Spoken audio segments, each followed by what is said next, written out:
Hola, buenas tardes para todos y para todas. Bienvenidos a la actividad correspondiente a la Secretaría de Ciencia y Tecnología y el Departamento de Derecho de la Semana Nacional de la Vinculación Tecnológica. Hoy vamos a presentar un proyecto de vinculación realizado por un equipo del Departamento de Derecho y Ciencia Política de la Universidad Nacional de La Matanza, con nuestra contraparte aquí presente, la Fundación Aguas. Antes de dar paso a las actividades, agradecemos a las autoridades de la Secretaría de Ciencia y Tecnología, el licenciado Juan Pablo Piñeiro, su secretario de Ciencia y Tecnología, al prosecretario Adrián Sansi, a todo su equipo que hizo posible esta actividad. Dicho esto, vamos a presentar una actividad y quiero hacer un poquito de historia previamente, dar cuenta de cómo llegamos a lo que vamos a ver a continuación. Intentamos seguir los lineamientos que pone la Secretaría de Ciencia y Tecnología para la realización de actividades de vinculación científica y tecnológica. Estas cuestiones arrancan muchas veces por conocimientos informales y fuimos formalizando todo un vínculo hasta que les cuente al día de la fecha cómo estamos. Por intermedio del director un director de programas de la Fundación, Víctor Jordán, a quien lo excusamos porque está volviendo de misiones en el día de hoy. Comenzamos a conversar sobre la posibilidad de hacer alguna actividad, nos conocíamos, alguna actividad, conoció la universidad, como suele ocurrir, con un buen impacto al recorrerla. Y en la convocatoria vincular 2024 decidimos que podíamos iniciar la actividad conjunta con un proyecto. En ese entonces, me corregirá Joaquín, que ahora los voy a presentar, ¿no? Pero corregirá Joaquín, la Fundación Aguas, nuestra contraparte, firmó un convenio con el Colegio de Magistrados y Funcionarios del Poder Judicial de la Provincia de Buenos Aires. Entonces nos dijeron, bueno, hagamos algo articulando con este organismo que concentra, como dijimos recién, a jueces y magistrados y personal del Poder Judicial de la provincia. Articulamos con el Departamento de Derecho y Ciencia Política y, bueno, nos dijeron, a nosotros nos interesaría saber el estado de situación que tienen principalmente jueces y juezas de la provincia respecto del conocimiento del derecho humano al agua y cómo intervenir o resolver en causas o en situaciones que se han sido judicializadas referidas a la provisión de agua, ¿sí? Así fue que desde el departamento entonces hicimos la presentación, hablamos con la doctora Giselle Vilansky, allá a la izquierda, y preparamos un proyecto, se presentado a la Fundación, y aquí también a la izquierda Joaquín Althelt, el director ejecutivo de la Fundación, firmó en su momento el aval para poder realizar esta actividad de vinculación. Nos contactaron con el Colegio de Magistrados y desarrollamos una actividad que luego Giselle les presentará. Esto derivó en las publicaciones del programa Vincular y en un libro que estaba pronto a salir, en otro proyecto que hicimos una pequeña colaboración, que luego vendrá seguramente alguien de la Fundación, alguien más a profundizar. Y lo más reciente es que hemos firmado un convenio marco de cooperación con la intención de ampliar las posibilidades de vinculación y que si bien conversamos sobre el derecho humano al agua, comenzamos por el Departamento de Derecho y Ciencia Política, pero que esté abierto a todos los departamentos para realización de actividades científicas y de cooperación con la Fundación. En este momento se encuentra en instancia de protocolización dicho convenio. Dicho esto, yo al principio dije, con esto voy a cerrar, dije que nos tomamos en serio la actividad de vinculación. Entre otras cosas, se encuentra presente y va a venir, además, en otra compañera, se encuentra presente un becario de la universidad que comenzó con su beca UNLAM, todos conocemos o le damos a conocer a quienes no están al tanto, del programa y el esfuerzo que realiza la universidad en la formación de investigadores e investigadoras de estudiantes. Tenemos un estudiante que se incorporó como becario UNLAM en aquel primer proyecto. Luego se graduó, obtuvo una beca del Consejo Interuniversitario Nacional, ahora obtuvo una beca de entrenamiento de la Comisión de Investigaciones Científicas y está haciendo su doctorado en Ciencia Política con tema vinculado o referido al a la provisión de agua en el conurbano bonaerense y ya lo contará también, le vamos a dar después el espacio, ¿no?, para que nos cuente. Y va a venir también otra graduada que participó en el proyecto, que es, se especializa en datos, y participó en el primer proyecto, participó en el segundo proyecto y continúa ella su maestría en ciencia política, no directamente vinculada, pero está relacionada constantemente en la actividad de lo que realizamos en este marco. Esto lo comento básicamente porque intentamos vincularnos con una organización que tiene acceso a territorio, que generamos conocimiento para que pueda llevar adelante la fundación, lo que ahora vamos a escuchar que hace, y a su vez formamos personal, becarios, investigadores en estas áreas que provienen de la demanda del territorio. Por mi parte, muchas gracias. Si dejé a alguien afuera, les pido disculpas, pero quería agradecer a todos y todas. Joaquín, director de la Fundación Aguas. Bueno, buenas tardes a todos. Gracias, Aníbal, por la presentación. Bueno, muy clarito todo y muy importante cada detalle de lo que mencionás. Bueno, Joaquín Alguet, mi nombre, director ejecutivo de Fundación Aguas. Primero arranco un poco a contarles quiénes somos y qué hacemos y después, bueno, voy a entrar un poco en lo importante para nosotros de este convenio, de este acuerdo que estamos llevando adelante. Fundación Aguas nace hace aproximadamente 10 años a través de nuestro presidente, se llama Felipe Lobert. Él arrancó con otra fundación llamada Huerta Niño, que hace huertas a lo largo y ancho de todo el país. Obviamente al hacer las primeras huertas se dio cuenta que necesitaba obviamente agua para llevar adelante estas huertas y vio que en las escuelas rurales donde estaba implementando esta fundación no disponían de agua y quizás tenían que caminar 3-5 kilómetros para hacerse el agua, o quizás disponían de agua pero muy poca y la priorizaban para consumo humano que para las huertas. Un poco a raíz de eso nació su idea de formar otra fundación y hace 10 años estamos conformados como organización civil. Que es un poco lo que hacemos. Trabajamos en 4 ejes, que son infraestructura, educación, calidad y desarrollo comunitario. Nuestro foco principal es el norte del país, que quizás es el lugar del país donde más se necesita. No quita que también trabajamos en el sur, en Río Negro, en Neuquén, y encontramos también necesidades, y a media hora de acá también. Pero bueno, a raíz de un proyecto muy ambicioso que tuvimos con UNICEF, con 200 escuelas de Chaco y 200 escuelas de Salta, medio ahí al ya tener un caudal de escuelas con necesidades, tratamos de priorizar a las que ya conocemos para tratar de brindarles apoyo y ayuda. No obstante, trabajamos, como decía, en Río Negro, en Neuquén, provincia de Buenos Aires, estamos en Misiones, en Jujuy, en Santiago del Estero. Bueno, abarcamos por un lado qué bueno, por otro lado qué malo, ¿no?, que nombrar tantas provincias que necesiten ayuda. Yendo un poquito más derecho a los ejes, el eje educativo para nosotros el más importante es esto de trabajar, como decía Aníbal, por el derecho humano al agua, que las comunidades y los niños y las niñas a los cuales vamos en las escuelas no se acostumbren a esto de o caminar un montón o no tener agua o a tomar un agua que no saben si es buena o es mala. Entonces, principalmente tratamos de trabajar principalmente el eje educativo, implementando un manual del agua con los directores y con todos los chicos. También disponemos de lo que son kits de higiene para dejar en las escuelas y en las familias. Son lugares muy alejados que quizás ante una primera necesidad están muy lejos de alguna salita, entonces estos kits son de suma importancia. Y después tenemos una estación de lavado de manos, que también es muy importante porque en esto de cuidar el agua, cuidar el recurso y reusar lo que es el reuso de las aguas grises.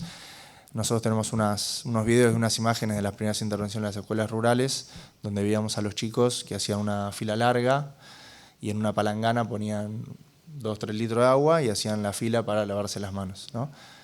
O el primero, el segundo se lavaban las manos, ya el tercero el agua medio gris, ya el quinto el agua estaba negra, entonces como que no se estaban lavando las manos, se estaban ensuciando. A raíz de eso construimos una estación de lavamanos, que es como un tanquecito, por así decirlo, con 2 canillitas y abajo 2 recipientes. Y lo que hacemos es educar a los chicos en la utilización del agua, cuándo tienen que abrir la canilla, cuándo la tienen que cerrar, cuáles son los diferentes pasos. Y después, el agua que cae, el agua gris, los educamos, digamos, en lo que es la reutilización, que capaz lo usan para tirar un descarga de inodoro o para, ahí hay mucha tierra y riegan por el polvo y demás. Eso un poco con el eje educativo. Después la parte además de infraestructura es detectar si la escuela en cuestión tiene agua o no tiene agua. En el caso de no tenga agua, le diseñamos lo que son un sistema de cosecha de agua de lluvia, un sistema bastante antiguo, pero efectivo, que son como canaletas en los techos de las escuelas. Le diseñamos un prefiltro y en el suelo, digamos, hacemos una cisterna. Esa cisterna puede ser de 20.000 litros o de 50.000 litros, dependiendo la matrícula de la escuela, el tamaño de lo que se hace. ¿Qué logramos con eso? No logramos que tengan agua todos los días durante todo el año, pero por lo menos en la época que no llueve, hacemos que tengan 50.000 litros para que la escuela y los chicos y los vecinos puedan disponer de esa agua. Y después lo que hacemos son lo que son reparaciones en baños y en cocina. Muchas veces lo que pasa ahí, principalmente ahí, es que si no hubo una escuela, funciona todo bien y en el correr de los meses no llega agua al baño, no llega agua a la cocina, entonces tienen que ir con un tacho sucio de acá para allá a buscar, y ahí empiezan medio los líos, así que también muy importante la pata de arreglar todo lo que hacer que llegue agua a los baños y agua, digamos, a las cocinas. Después tenemos la pata de calidad, que es esto de, en el caso que tengan agua, ya sea de algún pozo, de alguna cisterna, o a veces la misma municipalidad o el gobierno de la zona les lleva agua, que no sabemos bien si es bueno o no. Investigamos la calidad del agua en laboratorios certificados y ahí le hacemos una devolución a la comunidad para que entiendan si el agua que consumen es apta o no es apta de consumo. En el caso no sea apta de consumo, a grandes rasgos hay como 2 líneas, que esté contaminada bacteriológicamente, que sería algo bueno dentro de lo malo, porque con buenas prácticas y con clorar el agua y demás se puede, digamos, hacer que el agua sea apta de consumo. Ya si tiene arsénico o algún otro tipo de metal, ya es más complicado, pues voy a decir el país, pero ya puedo casi asegurar que a nivel mundial no hay a disposición así filtros de bajo costo o al alcance de la mano de que detectamos esto, entonces vos vas a tal lugar, compras esto, entonces ahora ya está, entonces es bastante costoso y engorroso poder salvar esa situación. Pero por lo menos con la devolución a la comunidad sabe si tiene que usar esa agua o no, si no la tiene que usar, para qué puede y para qué no. Así que eso es toda la parte de la calidad del agua. Ahí hago un breve paréntesis. Estamos trabajando con el ITBA, un filtro traído de Colombia con un granulado que remueve arsénico también traído de México, para ver si podemos lograr el primer filtro que no requiera de electricidad, que pueda renovar lo bacteriológico y el arsénico para poder instalar en las casas. Es un proyecto, obviamente sumamente ambicioso, que estamos ahí tratando de armar un protocolo para ver si aportamos un granito para salvar esta situación. Y el último, y por eso no menos importante, es el de desarrollo comunitario. Todo el trabajo que hace la Fundación, para nosotros es muy importante. Siempre doy el mismo ejemplo, no caer como Papá Noel, te regalo esto, nos damos vuelta y nos vamos, y no le das importancia, sino que ante cualquier intervención nuestra, ya sea de infraestructura o pata educativa, hacemos que la comunidad y los chicos participen, ayuden de alguna manera, saquen una fotito a los aljibes, les hagan las viandas a los aliados técnicos que realizan los proyectos de infraestructura. Y después también lo que hacemos es intentar dejar capacidad instalada en la comunidad. Actualmente los técnicos que trabajan para nosotros en el norte del país son padres que en los inicios nosotros les enseñamos como el hábito, y hoy por hoy trabajan para la Fundación. Entonces tratamos de dejar capacidad instalada, generar también trabajo en cierta medida, y que si le pasa algo al aljibe o alguna reparación, dejar capacidad instalada, que la misma gente de allá no dependa de nosotros para viajar, sino que ellos mismos puedan tener la capacidad para solucionarlo. Medio largo, perdón, pero más o menos para contar un poco nuestro trabajo y nuestros ejes. Y lo último para terminar, ¿por qué para nosotros es tan importante este tipo de acuerdos? Somos muy pocos en la Fundación, somos 5 personas. Hacemos por suerte bastante, nos gustaría hacer mucho más. Creo que la situación del país y demás no contribuye a que podamos poder intervenir en más escuelas. Entonces para nosotros este tipo de acuerdos ayuda a poder delegar ciertas cosas. En algunas ideas que capaz tenemos no tenemos el recurso para llevarlo adelante. Entonces, nada, con el conocimiento académico que tiene acá la universidad, a nosotros nos va a ayudar a poder ampliar nuestro trabajo a más escuelas, a hacer mejor nuestro trabajo, que sea más eficiente, a utilizar mejor los recursos. Así que este tipo de cositas para nosotros es como una bolsa de voluntarios muy grande que va a ayudar no solo a la fundación, sino por sobre todo a las comunidades de los chicos que venimos trabajando en estos 10 años. Más o menos. Bueno, muchas gracias, Joaquín, por darnos la visión de nuestra contraparte, con quien trabajamos en esta idea de la vinculación tecnológica. Y ahora le damos paso entonces a la doctora Giselle Vilansky, que es licenciada en Ciencia Política, magíster en Sociología Cultural y doctora en Sociología, docente del departamento e integra el equipo de la Secretaría de Ciencia y Tecnología de la Universidad. Va a presentar entonces los resultados y comentar la investigación que realizamos en el marco del programa Vincular 2024.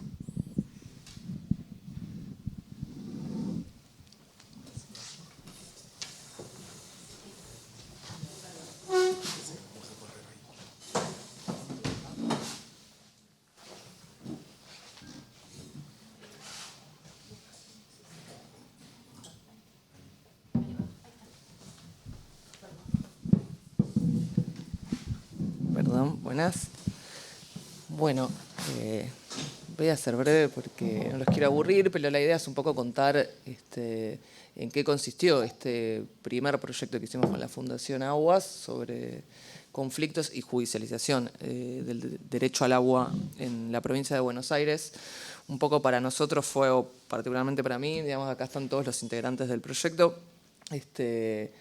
La mayoría de nosotros veníamos de una trayectoria más bien académica, docentes, investigadores y becarios, pero en general un primer desafío fue de trabajar, digamos, con una fundación y pensar en algo que no fuera estrictamente académico, sino tratar de entender qué podíamos aportar nosotros, qué conocimiento podíamos generar que fuera útil a todas estas aristas diarias de intervención que tiene la fundación. Entonces, un poco lo que hicimos como primer paso, digamos, lo que sabemos hacer los investigadores fue empezar a ver qué es lo que había en esta materia, tanto en producción académica como en el estado de situación, digamos, del derecho humano al agua, sobre el que muchos de nosotros todavía no éramos expertos. Y ahí encontramos en principio que en lo que refiere al derecho exclusivamente, digamos, en Argentina no existe algo así como un derecho humano al agua, sino que, digamos, de una reconstrucción que se hace a partir de otro montón de derechos. En particular, la Constitución en el 94 incorpora el derecho a un ambiente sano, y específicamente después la provincia de Buenos Aires reconoce el derecho al acceso al agua potable y al saneamiento, digamos, pero a priori, digamos, el Poder Judicial a la hora de tener que llevar adelante este tipo de reclamos tiene que, digamos, un poco improvisar o ver a cuál de estos derechos se va a referir o no, y en qué jerarquía y con qué características, en qué condiciones. Entonces, eso por el lado del derecho. Después, en cuanto a la gestión del agua como un recurso, también vimos que había problemas a nivel institucional, digamos, ¿no? Si ven ahí, digamos, hay un esquema federal que se combina con que son las provincias las que tienen, digamos, la potestad sobre el agua como recurso, por lo tanto, digamos, no los voy a ahondar, pero en general toda la bibliografía lo que encuentra es que hay una gran dispersión en las agendas y en el modo de operar de estos actores. Es decir, una fragmentación institucional muy fuerte. Puntualmente, Argentina atravesó un montón de procesos ya conocidos, pero digamos, primero, ¿no?, de privatizaciones, de nuevas reestatizaciones y demás. Por lo tanto, en la provincia de Buenos Aires, digamos, coexisten un montón de actores. Digamos, está AISA, está APSA, hay cooperativas, hay servicios municipales.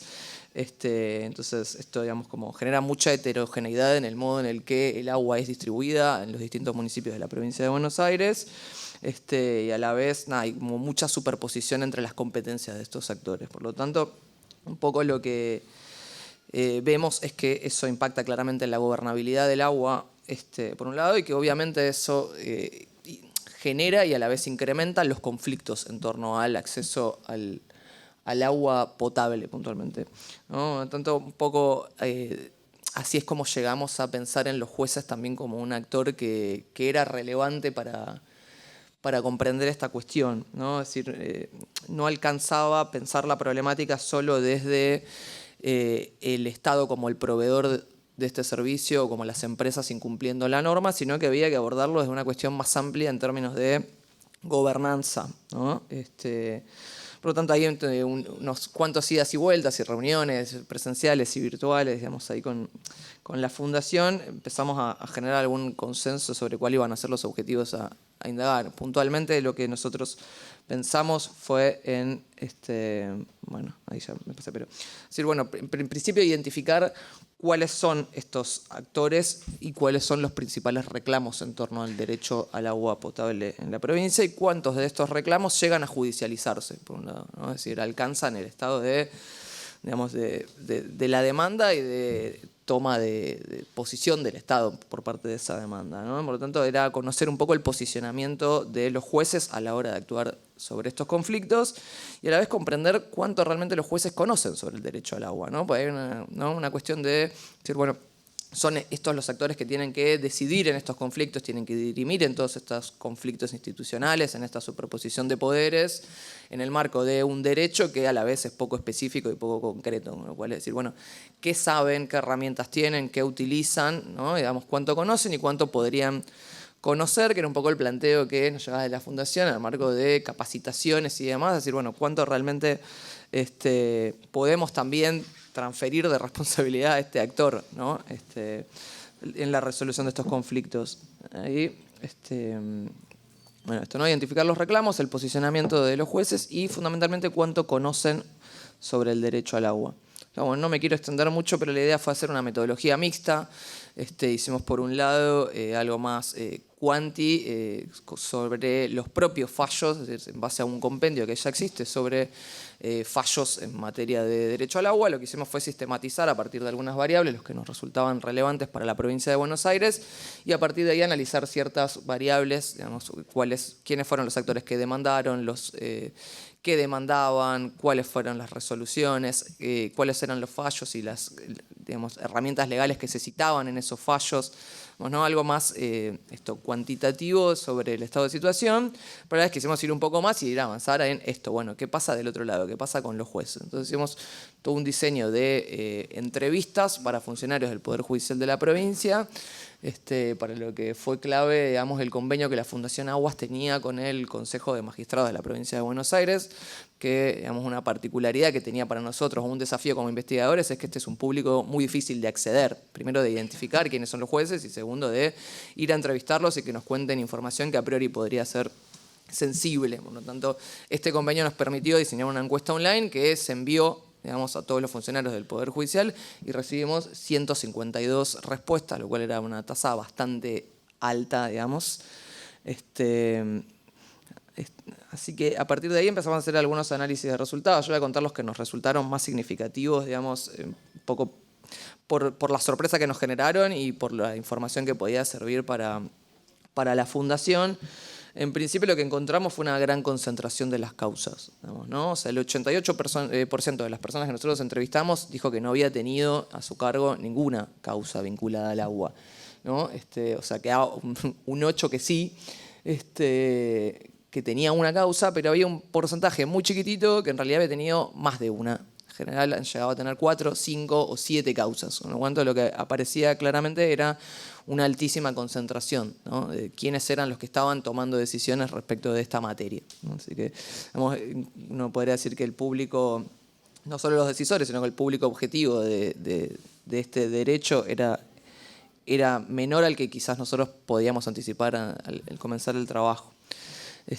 Por otro lado, pudimos relevar quiénes eran los actores que intervenían en esto, que fue, digamos, un poco poner en contraste la información que nosotros habíamos obtenido de los fallos estrictamente con lo que los propios jueces nos decían sobre esto. En principio, digamos, lo que encontramos es que la mayoría de las causas fueron iniciadas por individuos particulares, que era algo que también resultaba interesante para la Fundación pensar en, ¿no? Mucho de pensar en derechos colectivos, ¿no? Si las ONG iniciaban o no reclamos, cómo se podía quizás fomentar, ¿no? Quizás el incremento de la judicialización de ciertas causas que estaban teniendo problemas pero que no encontraban soluciones porque no había nadie del Estado capaz de tomar la posta en el asunto, ¿no? En general, bueno, el demandado en la mitad de los casos fue el sector público, con algunas particularidades ahí por municipalidad. Y para nosotros quizás el dato que más nos llamó la atención, o el que nos pareció más relevante, fue, digamos, el abierto desconocimiento que manifestaron los jueces sobre la materia. Digamos. No evaluamos efectivamente cuánto conocen o no, más allá de algunas preguntas que le hicimos especialmente, pero sí les preguntamos cuánto ellos creían que sabían sobre derecho al agua, ¿no? Y como verán, un 83 dijo tener poco o nulo conocimiento al agua. Ninguno contestó que creía tener muy alto conocimiento en materia de derecho al agua. Por lo tanto, era un dato, digamos, pensando incluso en esto, ¿no? En la percepción, ¿no? Una persona que está tomando las decisiones, las pocas personas que estaban decidiendo sobre qué iba a pasar con el destino de estas causas, afirmaban que tenías muy poco conocimiento en la materia. Y esto, ¿no? El 84% consideró que no tenía suficiente formación en la materia, y de hecho, digamos, en un detalle más específico, en general, las capacitaciones, que los que dijeron que sí, digamos que tenían alguna formación, tenían que ver con algunas materias específicas de la carrera, que claramente no tenían que ver con el derecho al agua, sino con algunas nuevas incorporaciones sobre cuestiones ambientales puntualmente, ¿no? Incluso en el marco de derechos del niño, ¿no? Como en el marco de otras materias, y sí destacaba, que para nosotros también un dato interesante en términos de la carrera de ciencia política, muchas menciones a lo que fue la ley Yolanda, digamos, ¿no? La obligación del Estado a que el sector público se capacitara en estas cuestiones apareció como un hito clave tanto en las capacitaciones de nación como en la provincia, que también, digamos, las tomó como propias.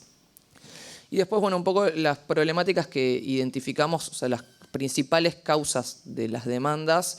Esto fue consistente también entre los fallos y lo que nos dijeron los jueces en las encuestas, es que, bueno, la mayoría de los conflictos o de las causas judicializadas tienen que ver con la calidad del agua y puntualmente contaminación con arsénico, ¿no? Había presencia de agrotóxicos, pero fundamentalmente de arsénico, y ¿no? Sabiendo que es un problema de difícil solución, digamos, representa ahí como un área en el cual por lo menos es interesante que el Estado tome determinaciones. La segunda fue el acceso humano al agua potable, más vinculado a esto con cortes de servicio, con falta de acceso de llegada a distintos barrios, a problemas más bien digamos, institucionales, si se quiere, en la distribución. Y la tercera tenía que ver con inundaciones, anegamientos, digamos, algunas cuestiones vinculadas con el exceso de agua, paradójicamente, ¿no? Con infraestructura inadecuada para su gestión. Bueno, finalmente los jueces, en un momento preguntamos un poco quién creía que debía hacerse cargo, ¿no? de estos problemas con el agua, y en general lo que hubo fue una altísima respuesta por el que es el Estado todavía el que debe proveer estos servicios, ¿no? Principalmente nación, pero también provincia y municipio. Y hay algo ahí de la superposición, esta descoordinación que se genera entre los actores, que un poco se replica, digamos, al interior de la asignación de responsabilidades, ¿no? Y después, bueno, un dato que nos habían pedido explícitamente de la Fundación era, bueno, más allá de si saben o no saben, tienen interés en seguir sabiendo, ¿no? Quieren aprender, quieren capacitarse en esta materia, y ahí, por suerte, tuvimos una tasa bastante alta de gente que quería capacitarse en el derecho al agua, puntualmente en algunos estándares, ¿no? Entendemos que eso tiene que ver con, digamos, las poca legislación que hay, que en general viene del Código Alimentario y demás, estipula valores muy específicos, digamos, y que tienen que ver más con la química, la física, sobre la cual decidir en calidad de juez, digamos, con escaso conocimiento en la materia, también debe implicar algunas complejidades asociadas, pero después, bueno, mucho en materia de derecho puntualmente y de cuestiones vinculadas al saneamiento, es decir, puntualmente contaminación, el tema del arsénico y los agrotóxicos estaba empezando a mostrarse como una problemática significativa. Así que bueno, después hicimos algunas conclusiones, pero no sé si viene al caso, en general vienen vinculadas a lo que venía contando recién, que es lo que para nosotros fueron como los principales hallazgos. Puntualmente eso se refleja bastante bien en los fallos y en las encuestas, esta superposición de tareas y de asignación de roles entre los 3 niveles del Estado y otros actores encargados de la provisión del servicio. la alta cantidad de demandas vinculadas a la calidad del agua, en el arsénico y los agrotóxicos. Y bueno, y para nosotros esto que fue súper interesante, que era como el contraste entre la capacidad de decidir y el desconocimiento, por suerte, de nuevo cruzado con las ganas de seguirse capacitando. Así que bueno, muchas gracias. Yo no me quiero extender demasiado con esto, me parece que es quizás más interesante seguir hablando de la vinculación, pero sí, acá les dejamos un QR. Ahí está el informe final completo de lo que fue el proyecto, con todos los datos específicos y más cuestiones metodológicas. Así que eso.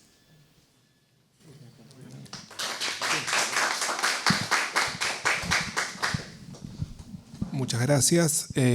Joaquín nos va a contar otro proyecto que está vigente, en el cual participamos un poco a la distancia mientras avanzábamos en el trámite de firma de convenio. Hicimos una colaboración particularmente en lo que tiene que ver con el diseño de una parte de ese proyecto que tiene que ver con encuestas, etc. Así que buenísimo. Muchas gracias. Y Joaquín, presenta a Mica. Dale.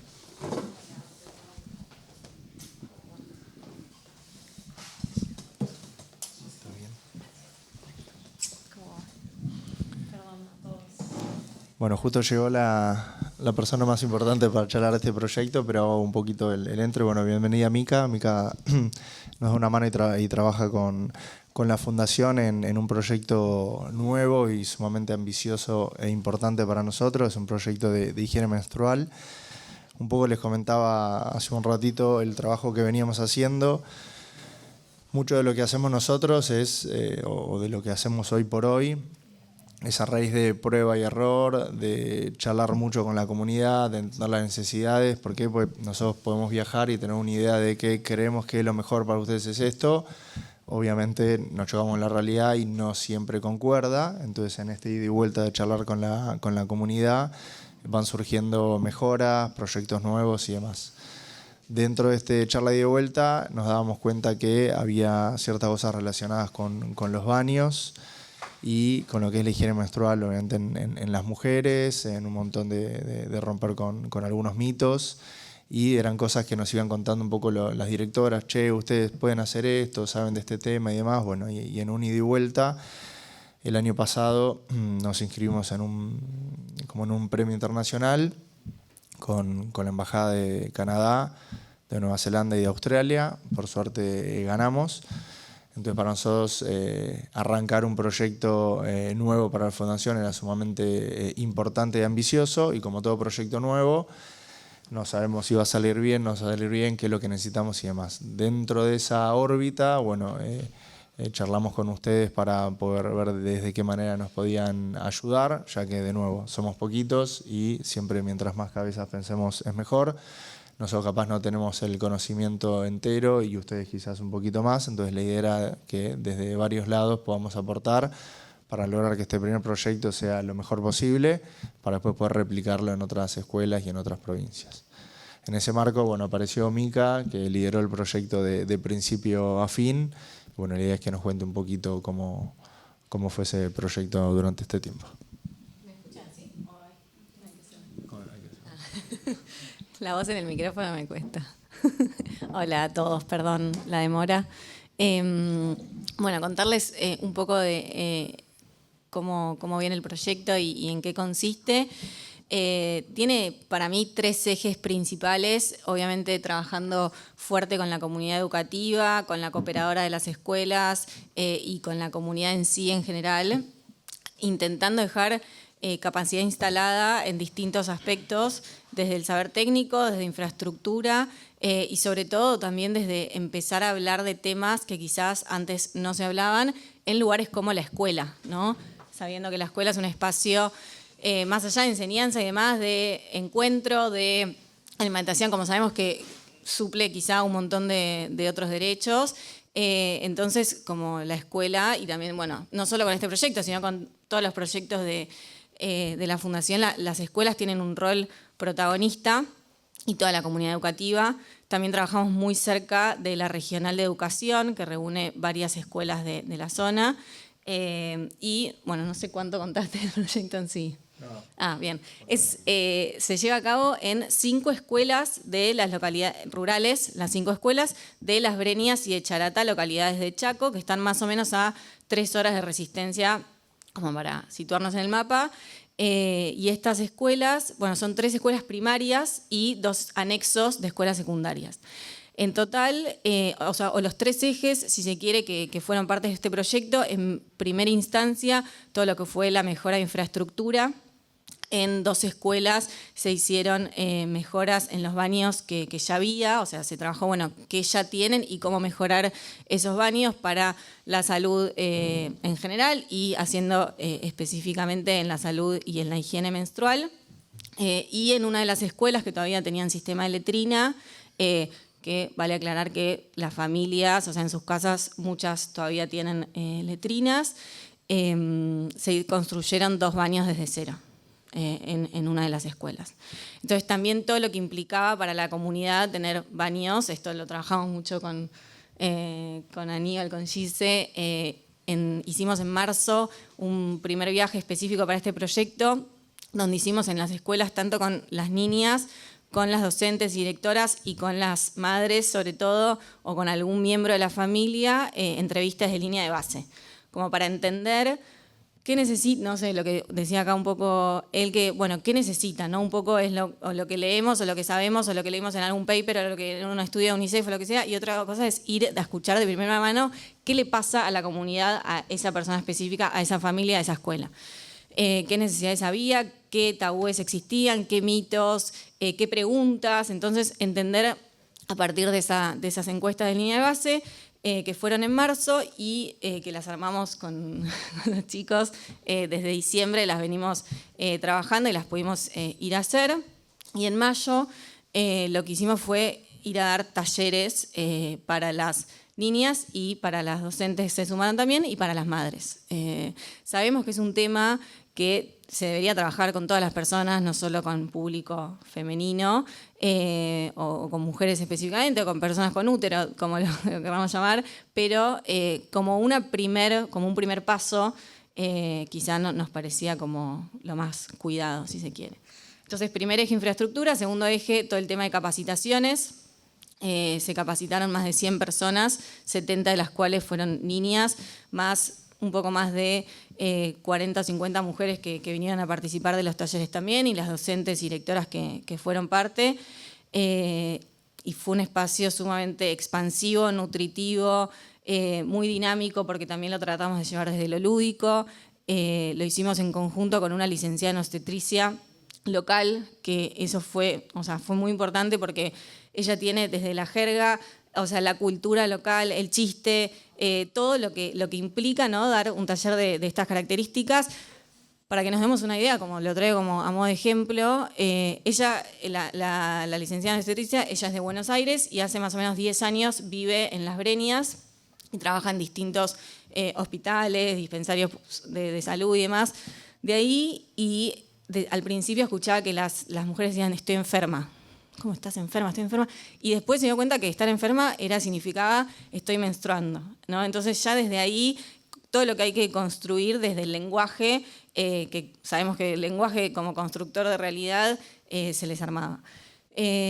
Así que bueno, la segunda pata es capacitación. Eso le sumamos un manual que quedó como material didáctico y educativo en las escuelas, y unas láminas para que quede ahí, que sigan trabajando la temática. O sea, nosotros lo que hicimos fue un rato ir a compartir, ir a charlar, ir a abrir, y después, bueno, queda mucho más para trabajar, obviamente. Y como tercer pata fue entrega de kits de higiene menstrual, que otra cosa de lo que nos pasó, y por eso traigo también la importancia de las encuestas de línea de base que hicimos. No conocían, por ejemplo, los tampones, no conocían la copa menstrual, no conocían un montón de métodos o productos de higiene menstrual, solo usaban toallitas o toallas o trapos, como cada una contaba anécdotas, experiencias, cómo fue su menarca y demás, como se armó algo de suma intimidad también, y de poder abrir cómo fue, ¿no?, cada historia, y es muy personal también, es muy desde la intimidad, pero bueno, se dio ahí como también. Nos pasó mucho de cuando una contaba y la otra como se podía dar el permiso de contar un poco más, entonces se contagiaba eso de como poder hacer preguntas también, y obvio todos los temas que están relacionados y marginales, ni que hablar de educación sexual integral y todo lo que hay en los márgenes de la menstruación o que están sumamente vinculados.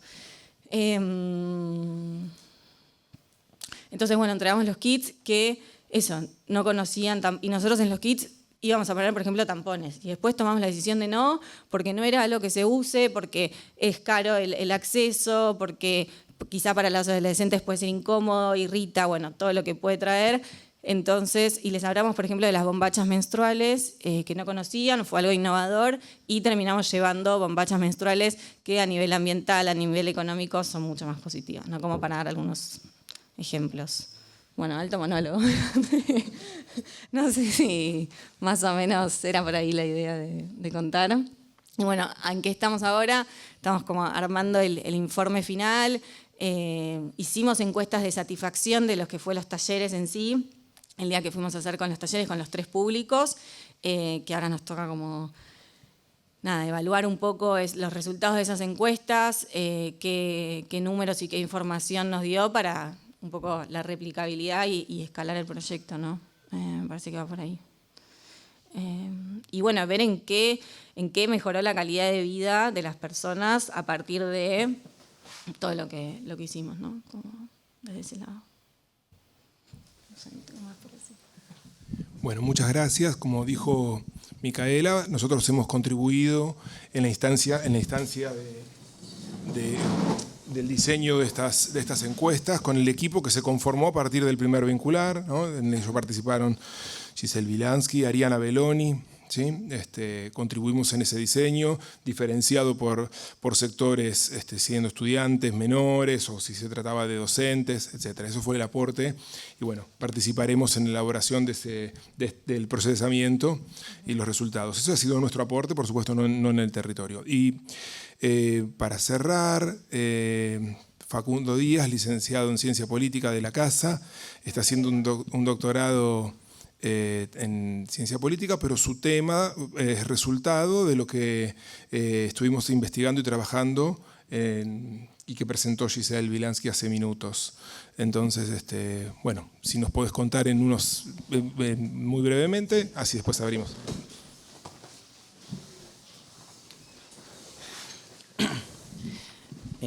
Bueno, hola, ¿cómo están? Mi nombre es Facundo, como dice Aníbal, soy parte de esta universidad y desde que comencé, desde el rol de estudiante, ya empecé a abordar los temas de medio ambiente y agua en específico. Empecé con políticas públicas, fui moviendo a temas de gobernabilidad, gobernanza, hasta terminar impulsando en mi doctorado actualmente un tema relacionado a estos 2 temas.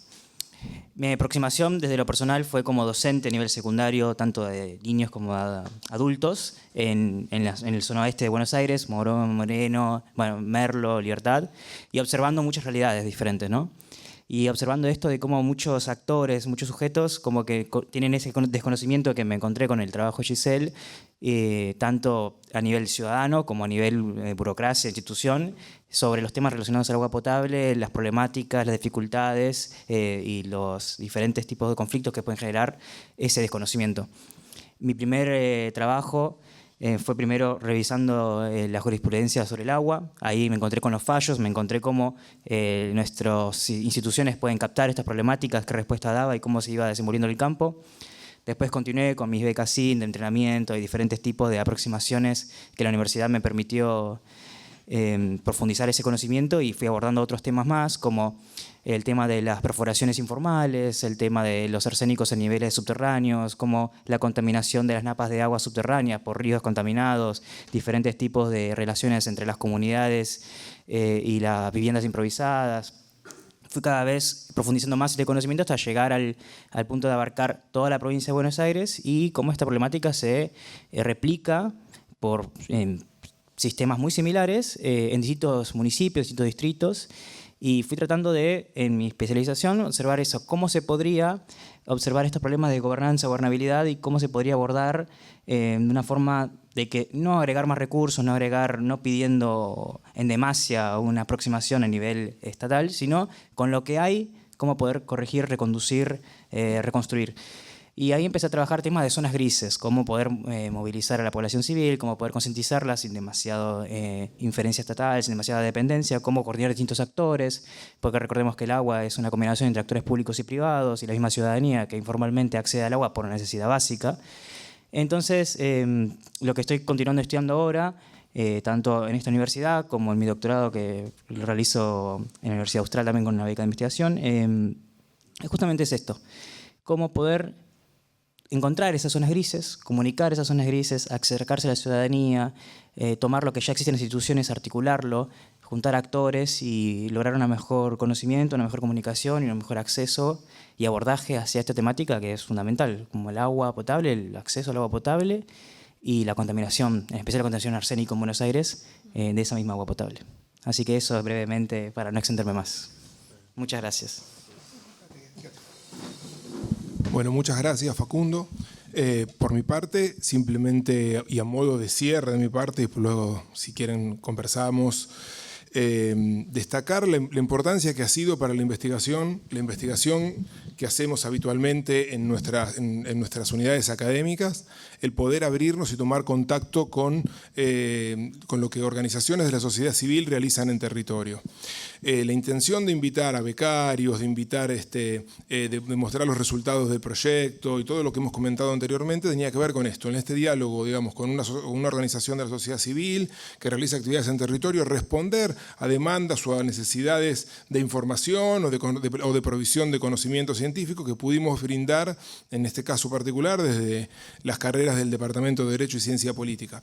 Y cómo a partir de ahí fuimos construyendo en lo que mencionábamos, tanto en producción, como dijimos al principio, como en la formación de futuros investigadores o investigadores en formación que están fortaleciéndose para poder brindar conocimiento en la temática. Esto es lo que yo quería mostrar, cómo desde una propuesta de la universidad, o varias propuestas, hoy programas de la universidad promovidos por la Secretaría de Ciencia y Tecnología, tales como las becas de investigación para estudiantes o el programa vincular, pudimos unificarlos, establecer un diálogo con el territorio y, bueno, contribuir tanto a la mejora de ese territorio indirectamente como a la formación de estudiantes y profesionales vinculados a la temática.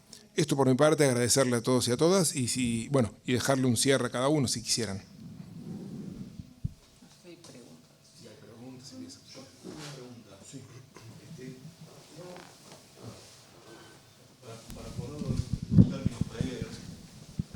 Me pareció una figura interesante de la zona gris.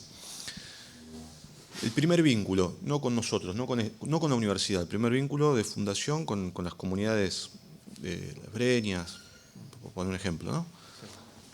Me imagino que no está exento de tensiones o justaposiciones con los gobiernos locales.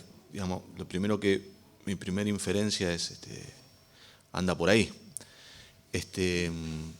Me gustaría saber, no en términos de anécdota, pero me imagino que ustedes cuando van arropados a una suerte de estrategia o de penetración un poco para, no sé si para prescindir de los gobiernos locales o para sumarlos a la mesa, pero cómo trabajar,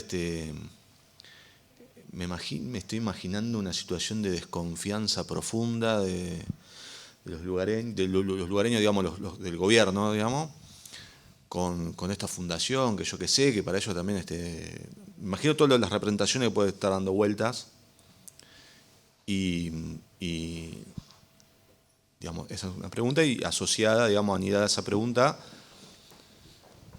probablemente buena parte de la suerte de la intervención de ustedes tenga que ver con las posibilidades que dan los gobiernos locales, porque la propuesta puede ser la mejor, la comunidad puede ser receptiva, más si el gobierno no tiene muchas ganas de que ustedes participen por ahí, la cosa no camina. Así que, bueno, son hipótesis mías, ustedes dirán cómo funciona efectivamente. Gracias, y los felicito a todos, digamos, un poco arrogándome mi condición de Ciencia y Tecnología de la universidad, saludar a la gente de la Fundación. Recuerdo una reunión hace un tiempo con Víctor, ¿no? Víctor era el nombre, Víctor, y bueno, parece que a todos nosotros, fue mi pregunta, pero también quiero aprovechar para no volver a tomar la palabra, agradecerle la presencia y esperando que se siga robusteciendo el vínculo, ¿sí? Bueno, primero, claro, Víctor se moría de ganas de estar acá, está volviendo de un lindo viaje a Misiones, así que bueno, no dudo que la próxima por estar, pero nada, también les mando un saludo, estaba muy contento con el trabajo en conjunto. No dudo que va a ser el primer trabajo de un montón y van a ser cosas lindas. Está muy buena la pregunta. A ver, ¿qué nos pasa? Por suerte, la intervención de la Fundación en todas las escuelas a nivel país, siempre fuimos bien recibidos, digamos, nunca a nivel comunidad o escuelas tuvimos algún problema de que lo rechacen. También nosotros también llegamos cautos, digamos, ¿no? Nunca avanzamos en una comunidad o una escuela sin el permiso y sin que realmente la escuela nos dé el ok de que quieren avanzar con lo que nosotros podemos, digamos, ofrecerles. Así, en ese sentido, por suerte al día de hoy siempre estuvo todo muy bien. Siempre a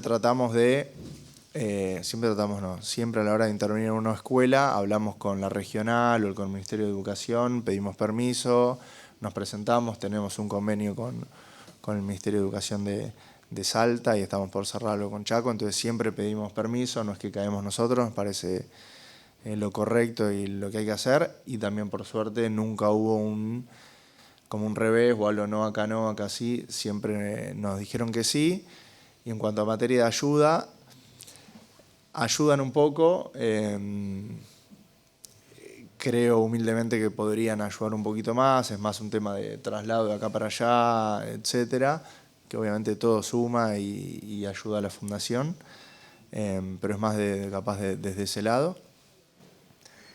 Y ya que trajiste la pregunta, sí nos pasó en Provincia de Buenos Aires, que ahí sí quizás la cosa se complicó un poco más. Tenemos casos de escuelas en San Vicente con un nivel de arsénico por las nubes y tenemos financiamiento de una empresa privada para poder comprar una planta de osmosis inversa, bueno, instalarla, no necesitamos más que lo que hay para avanzar y bueno, y ahí sí, ¿no? La escuela todo bien que quieren y lamentablemente el gobierno provincial no quiere que avancemos y quedó ahí.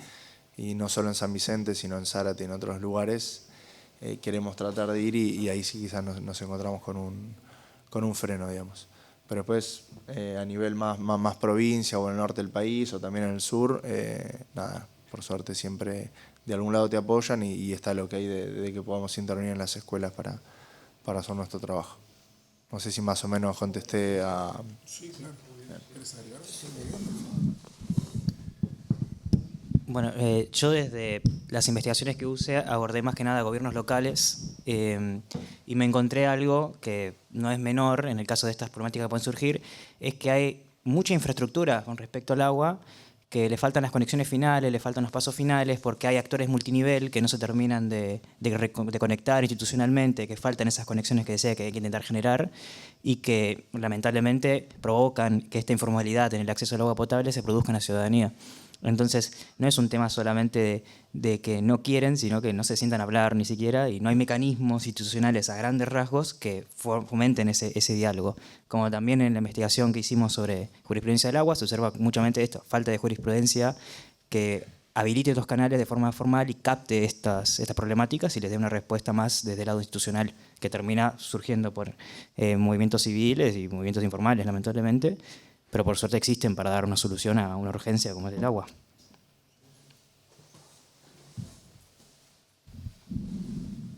Si hay alguna otra pregunta. Mientras tanto, voy a hacer un pequeñísimo comentario que no quiero dejarlo pasar. Tiene que ver con la investigación que presentó, los resultados de investigación que presentó Giselle.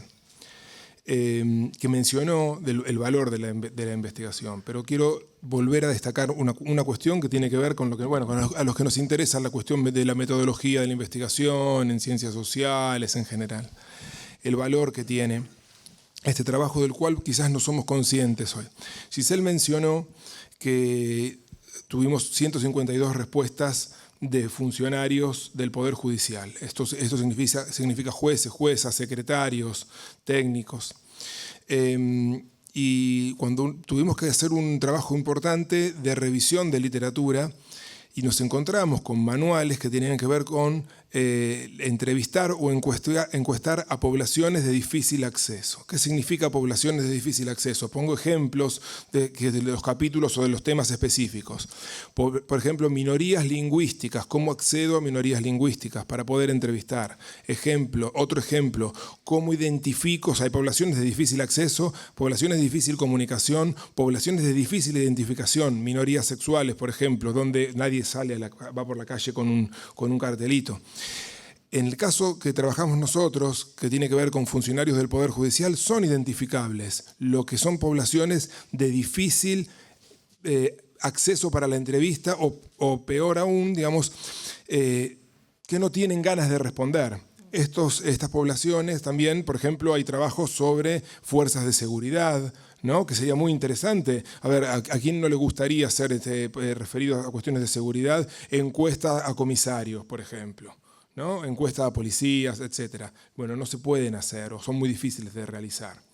Entonces, hay pequeños nichos de las bibliotecas en las ciencias sociales que trabajan con estas poblaciones. En este punto lo quiero destacar porque este trabajo que hicimos con la Fundación, gracias al convenio que la Fundación Agua tiene con el Colegio de Magistrados de la provincia de Buenos Aires, pudimos hacer este trabajo que es pionero en la temática. Esto sí invitamos a todos y todas, quienes hayan escuchado, vean la presentación y luego lean o quieran revisar los informes y quieran revisar la literatura, van a ver que no existe trabajo similar. ¿Sí? Entonces, si bien a lo que nos interesaba era aportar un conocimiento a demanda o con interés que tenía la Fundación, como tenía que ver con las posibilidades de capacitación, de formación de jueces y juezas, conocer el estado de situación de quienes toman decisiones al respecto, no quiero soslayar este elemento que es muy importante para nuestra universidad, que es la realización de una investigación que es pionera, que es única en nuestro país, y bueno, habrá algunos parecidos de familia, porque no somos los primeros que hacemos estudios del Poder Judicial, pero me parece que de esta dimensión, en este sentido de acceder de esta manera, no existe. Esto quiero destacarlo también como otro aporte conjunto que hemos realizado, digamos, ¿no? Que el día de mañana quizás podamos visualizar lo que significó este trabajo, en ese aspecto quiero decir, ¿no? Más allá de los resultados sustantivos. No sé. Perdón, agrego una mini cosita y no les robo más tiempo. Quizás yo me centré más en contarles un poco qué hacía la Fundación y demás y no aporté mucho en esto en concreto. Sumo una cosita ahí, es clave lo que decís. Para nosotros también es muy importante porque que esto de los números del 84% está con ganas de empezar a aprender, entender un poquito más y capacitarse más. Bueno, ni hablar que está buenísimo despertar algo en eso. Y después también quizás a raíz de este primer documento y capaz por circularlo, que la gente empiece a entender un poquito más esto del derecho humano al agua y de la importancia, hace que las comunidades y las personas puedan pelear, por decirlo de alguna manera, por este derecho, que entiendan que es sumamente importante, mover un poco el avispero y quizás si entre todos hacemos un poquito más de fuerza en entender que es un derecho, en darlo a conocer, podamos quizás el día de mañana decir, bueno, gracias a este primer paso y a este hito pudimos lograr que, no sé, llegue el agua a más personas o ojalá, Dios quiera, a todo el país y que ya no tengamos que charlar más de esto. Así que, nada, para nosotros también es sumamente importante. Quizás no lo comenté antes, perdón Aníbal, pero nada, no quería dejar de decirlo a raíz de lo que comentaste recién antes de terminar. Así que nada, gracias. Gracias a vos, Joaquín. La intención era hacer un diálogo y poder evidenciar las distintas aristas y resultados que ha tenido particularmente el programa vincular UNLAM, en este caso de la edición 2024. Y para cerrar, Giselle, si podemos dejar el QR. El QR es el acceso directo al documento, que se puede visitar en el repositorio institucional de la Universidad Nacional de La Matanza, ¿sí? De descarga libre. Bueno, muchas gracias a todos y a todas, salvo que hubiese alguna cuestión. Muchas gracias a las autoridades de la universidad, a las autoridades de la Fundación y a todos los presentes en este lugar. Gracias.